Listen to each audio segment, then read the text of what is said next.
Hey everyone, and thank you for tuning in to my SoundPaint podcast. SoundPaint was a concept I created about 10 years ago with the goal to be rooted in a safe community for musicians seeking music education from an angle of just wanting to explore and enjoy music and sound and grow together in their skill and ability. I also feel very strongly about the connection between art and music. It is my love and passion to read different physics studies and explore the correlation between sound waves and light waves. Light waves, which, when broken down, are basically the colors that we see. I love the idea of approaching writing music with color in mind. That is a huge source of my inspiration when I play. With that in mind, I think you get the reason why I call this project SoundPaint. As we go along, I'll be describing what I'm doing as much as possible for everyone listening in without the video. If you are interested in seeing what I'm doing, as well as listening, you can catch me on YouTube. The link for this episode will be listed below. Or if you yourself are interested in learning music and want to check out any of my music courses online, you can find my website at www.soundpaintacademy.com. I'm always adding new courses, and I'm always open to hearing new ideas for courses that you might like to try out. Happy Saturday! I hope you're all enjoying the weekend, or whenever you find yourself watching this. As usual, I will do as much describing as possible.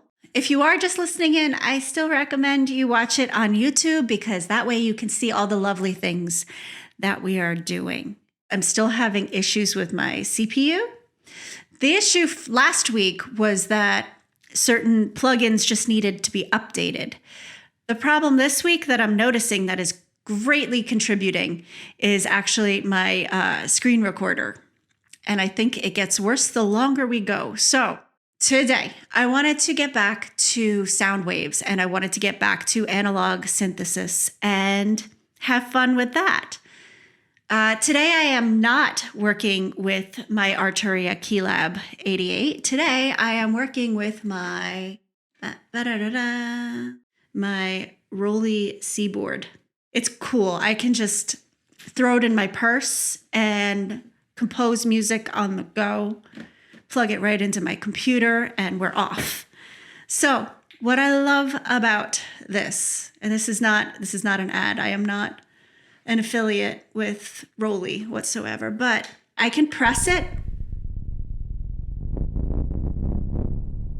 and depending on how hard I press it, I can get different sounds out, which is super cool. I can slide.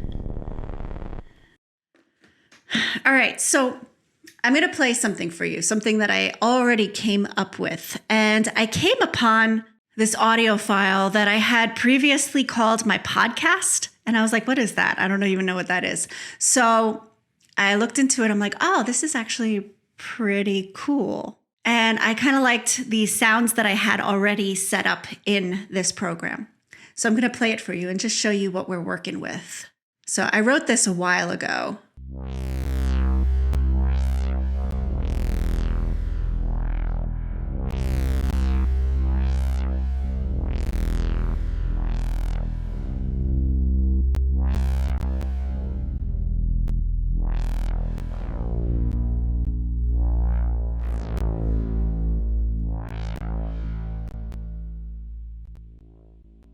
Some empty space for some extra coolness. I don't know.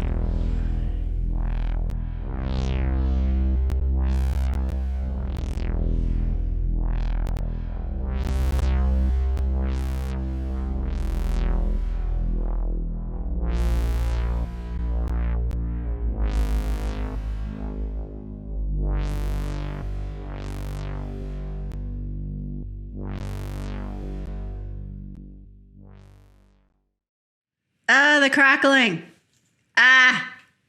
Hate it. Okay, so that's what we're working with. Now, I want to add to that with something cool. So I told you that we're working with my Roli, but in order to accommodate that 5-dimensional sound that those kind of ranges of like highs and lows and mids. And it's weird because it's not necessarily highs, lows, and mids. That would be a 3-band EQ. But it's like they add multiple dimensions that you can manipulate. Highs, lows, and mids, that really pertains more to the low end and the high end, but within one sound. So I want you to start thinking about sound as being 3-dimensional for starters. I'm just going to hit one note. And within this one note, you are hearing a range of highs, lows, and mids. But I want you to close your eyes. Don't do this if you're driving or operating heavy machinery. But I want you to close your eyes if it's safe. And I want you to try to imagine the space. If you were existing within the sound of what I'm going to play, I want you to imagine that it's creating a 3-dimensional space.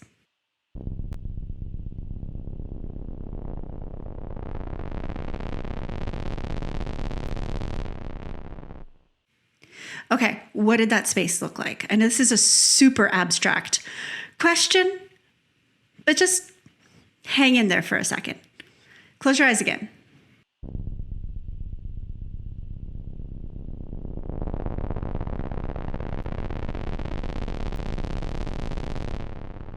So for me, I'm thinking about it 3-dimensionally, but then I'm trying to add more than just 3 dimensions. It has height and it has depth. It has, you can hear it kind of pulling to the left. You can hear it pulling to the right, and you can hear it going in and out. And then it's high and low. That is actually the 5 dimensions that Roli talks about when they talk about their technology. And to accommodate this technology, I use their plugin. It's called Equator, and it's super cool. I use it actually a lot. Here we are. Here is my portal for creating sound with Roli, also known as Equator. Now I can just turn on the preset, which is called Atlantis Strings. So I can turn that on and you can hear what that sounds like.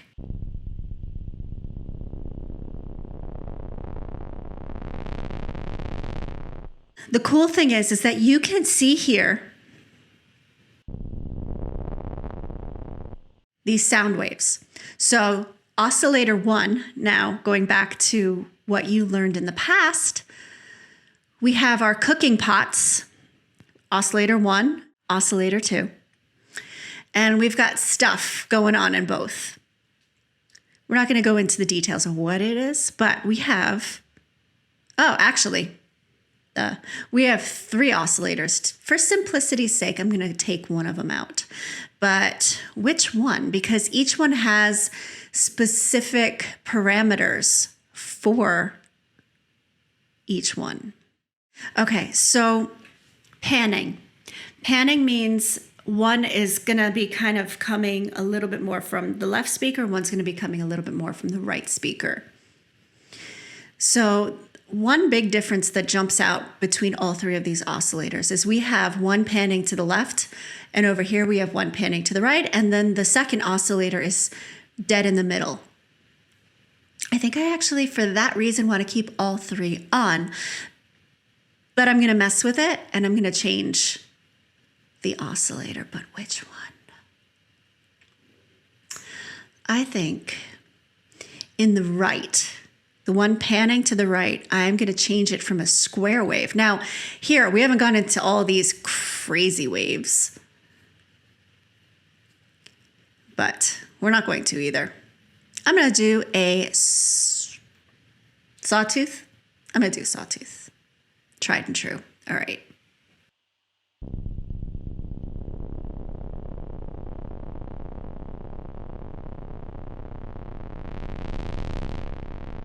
Now, if you're listening to this in stereo, meaning you have 2 speakers, on the right end, you're going to hear more of that sawtooth wave. I don't think it's different enough. I mean, I heard it, but I want more. Let's do a sine wave. Yeah, that'll be nice and smooth with fewer overtones. Let's hear what that one sounds like.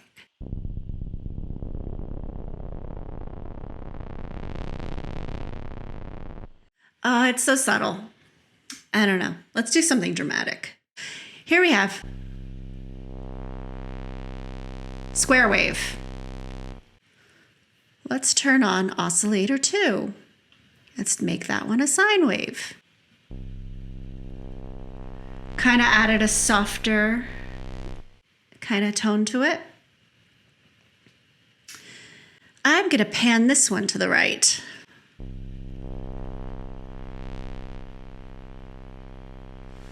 There we go.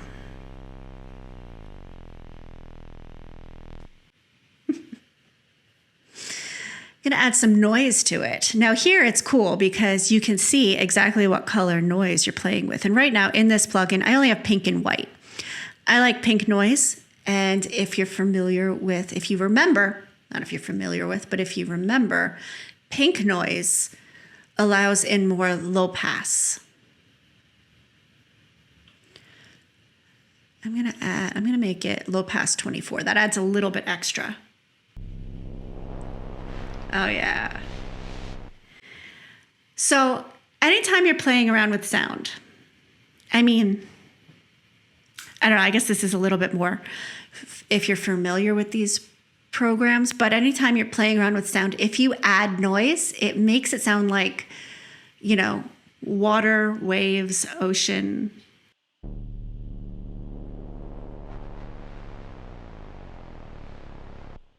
I'm going to try to hold this upright so you can see what I'm doing.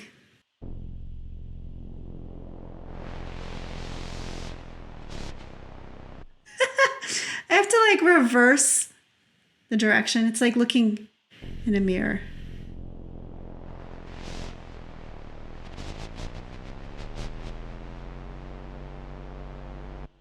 Okay. I like this. I like this sound. Now going back to I'm going to mess with the EQ just a bit. I'm going to bring up a higher spike.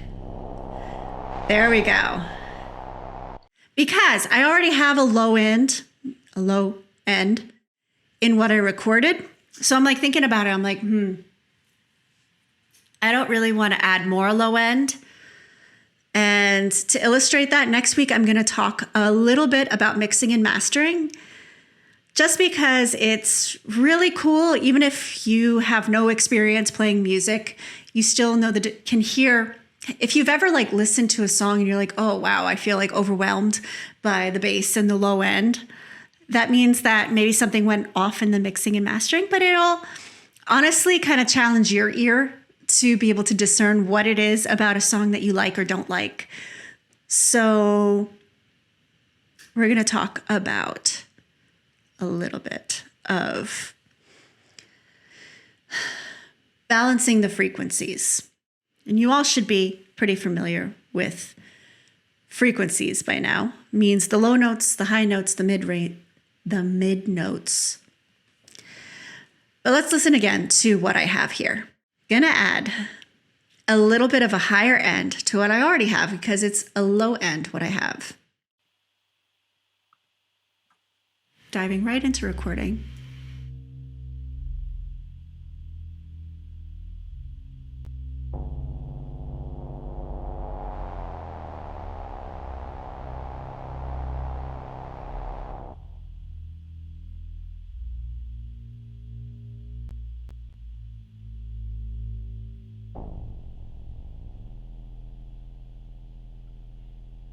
All right, I'm gonna try that again. I'm gonna delete you real quick. Try that again because I don't like the volume of my bass line. I'm gonna just increase that volume a bit.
All right, well, that was something.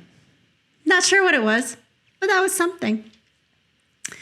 So I have a little bit more direction for where I want to go with this. So that's something. And that's the thing. Sometimes when you're writing music, sometimes when you're creating sound, you never know what's going to happen. You never know if you're going to love something, if you're going to hate something. But I always say that when you're being creative, develop an opinion, honestly, because if you don't have an opinion, then you're kind of at the mercy of the art rather than being in control of it. And jury's still out for this one. I don't know actually how I feel about this. I think that it creates a good foundation for something, but honestly, it's so sparse and out there. And actually, there's this other song that I'm writing. I call it Monsters, because the sounds are so like volatile sounding that I think of like monsters when I listen to it. But then today I was listening to it and I changed it because it sounds like I think of monsters underwater. So I called it Deep Monsters. I don't know. Maybe they're deep because they're philosophical. But anyways, now that I'm listening to this, I could maybe hear it in that piece. Maybe next week I'll show you. Maybe. You got to stick around. You got to stay tuned. You got to tune in. See where we go. This episode turned out to be longer than I meant to, but oh well. I hope you had fun. I had fun. And we played music together. And that's always fun. All right, have a great rest of your weekend. Goodbye.